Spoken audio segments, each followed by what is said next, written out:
Welcome to Think Up Studios. My name is LaDonna Cook, and today we take a closer look at one of the 9 traits of critical thinking, reflect.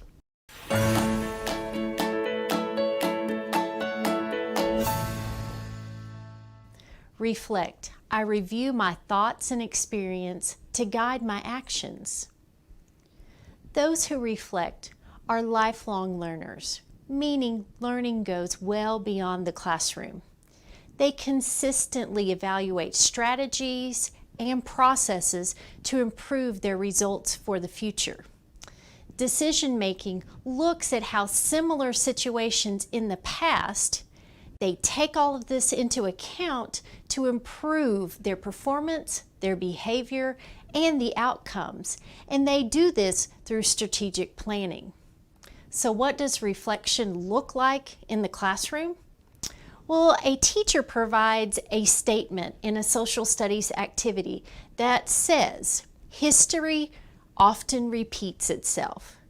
Based on this statement, students must consider why it is important to study and reflect on historical events and the consequences of repeating past mistakes.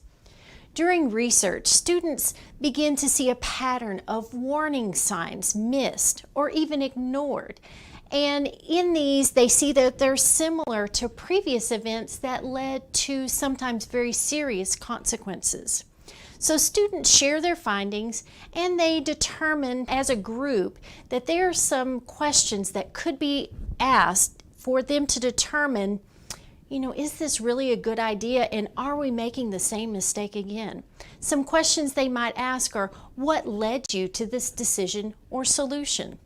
What might you change or do differently?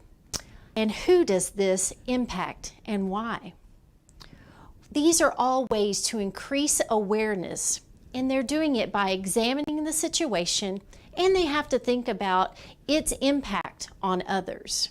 So how can a teacher develop this critical thinking trait, reflect, in students? They can do this by teaching students to examine thinking and become very aware of what and how they are thinking. They can also do this by organizing small group reflections in which students explain and they evaluate their decision making and problem solving strategies. What does the reflect trait look like in the real world? In literature, reflection plays an important role in the development of memoirs. Memoirs are told from a life. These are the significant events, the turning points in an author's life. If we look for the first known examples, they come from ancient times in Julius Caesar, in his accounts of the Gallic and Civil Wars. Today, audiobooks are one way that memoirs are shared.